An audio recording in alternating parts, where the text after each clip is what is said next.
Hello everyone, welcome to my channel এডুপিডিয়া।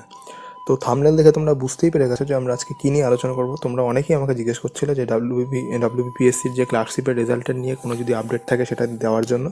আর হচ্ছে আরেকটা যেটা তোমাদের কোশ্চেন ছিল যে কতদিন পরে টাইপিং টেস্ট হতে পারে, যে রেজাল্ট আউট হওয়ার পরে। তো এই সব কিছু বিষয় নিয়ে পুরোপুরি আলোচনা করবো আমরা ভিডিওতে।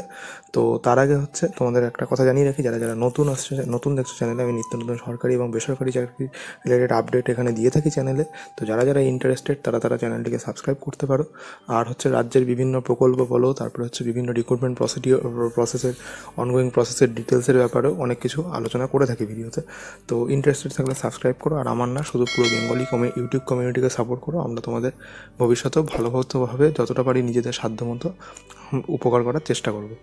তো ডিলে না করে যেটা নিয়ে মেন টপিক সেটা নিয়ে চলো শুরু করা যাক। তো দেখো, ডাব্লিউবিপিএসসি ক্লার্কশিপের রেজাল্টের ব্যাপারে যতটুকু আপডেট রয়েছে আমার কাছে, যে by the end of February second week ততদিনে তোমাদের কিন্তু পিএসসি ক্লার্কশিপের রেজাল্ট আউট হয়ে যাবে। তো 10 থেকে 12 তারিখ একটা ডেট ধরে রাখো তোমরা, তার মধ্যে কিন্তু মেন্সের রেজাল্ট আউট হয়ে যাবে। তো এরপরে যেটা কোশ্চেন তোমাদের, যে কতদিন পরে টাইপিং টেস্ট হতে পারে। তো দেখো, যদি আগের বারের যতবার হয়েছে এরকম টাইপিং টেস্ট পিএসসি ক্লার্কশিপে, সেগুলো যদি পর্যালোচনা করা যায়, তো তার বেসিসে বলতে পারি যে তোমরা ধরে রাখো যদি 10-12 তারিখ নাগাদ যদি বেরোয় তোমাদের রেজাল্ট, তাহলে কিন্তু ধরে রাখো ফেব্রুয়ারি 20 থেকে 22 তারিখের মধ্যে কিন্তু তোমাদের টাইপিং টেস্ট হয়ে যেতে পারে। মানে যেটা আমি বলছি যে মেন্সের রেজাল্ট বেরোনোর 10 দিনের মাথায় কিন্তু তোমাদের টাইপিং টেস্ট হয়ে যাবে। তো এইটুকুই আপডেট দেওয়ার ছিল।